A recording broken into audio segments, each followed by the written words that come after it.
All right, I'm rolling down the road toward Marfa, Texas. We're between Alpine and Marfa, Texas. We're headed to Mexico today. And the driver over there, that's Reverend Mike Wallens, who you might remember. He's working day in and day out with our Borderlands Ministry and also looking after 5 congregations in the Big Bend of Texas. So I've been out here for the week. As many of you know, part of what I do as bishop is I get to tour around and meet and visit with all the congregations in the Diocese of the Rio Grande, which involves all of New Mexico except the Navajo Nation and the far west part of Texas.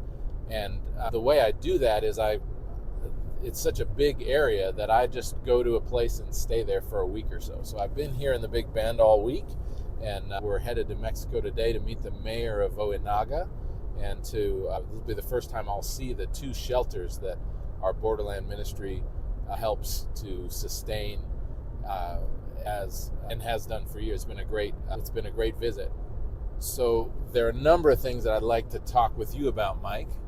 The first one is you're involved with a lot of environmental things with respect to the area out here in the Big Bend, which involves concern about drought, working with ranchers on grasslands maintenance. And we had a wonderful meeting with a professor from Sul Ross University. Tell us about him and that work. Billy Tarrant is right now he's the interim head of the Borderlands Research Institute, and they work out of Sul Ross State University in Alpine. And what they are busy doing is educating and working out collaborative ways in which ranchers and the towns in the area can. I think the main focus right now has to do with water, and because if you don't have water, you don't have grasslands, and the animals and people out here, they wouldn't stay either. And this land is too beautiful not to stay. So Billy and his staff go around and visit with ranchers. They held this huge water conference about 2 months ago, and they had people from all different walks of life talk about the importance of conserving water and how to conserve it, and go out and help ranchers figure it out. They're trying to get ranchers right now to agree to having their water levels on their land measured so that they can see how much water there really is in the aquifers and underneath.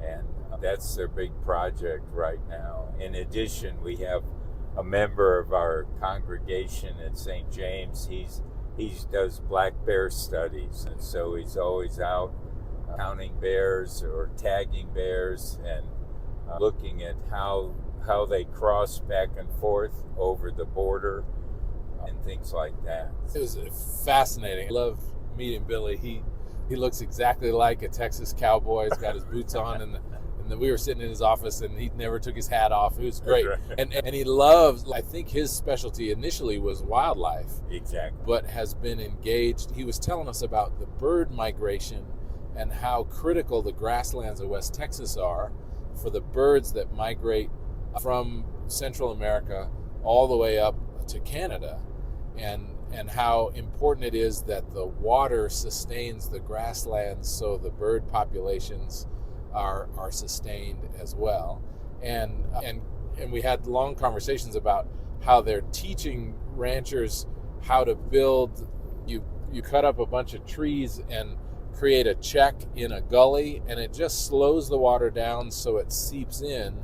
It controls flood, and it also keeps the water going down towards the aquifer instead of running off through the arroyos. And the idea is that they could actually, if they get a lot of ranchers to follow these practices, there's a real possibility that they could hold a lot more groundwater, help manage the aquifers, but also stop flooding and keep the streams running that because of overgrazing and because of drought conditions have dried up. So it's exciting that's a part of your ministry to be involved in working with ranchers who we know. We were literally talking about ranchers who are members of our congregations who are collaborating about the environment, about the grasslands, and working with Saul Ross. So exactly, it's exciting. And remind us, you've also been involved in planting trees in Marfa.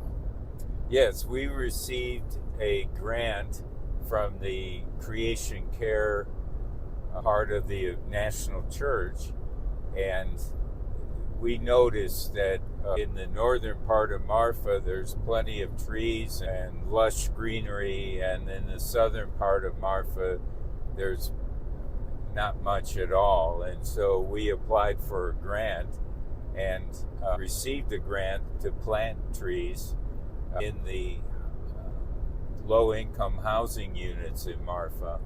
And we also we got the trees from an indigenous group, an Apache group. They gave us those trees and helped us plant them. And then now those trees are maintained by both members of St. Paul's and people who live in the housing units themselves. That's such an you're up to so much good around here. I absolutely love it.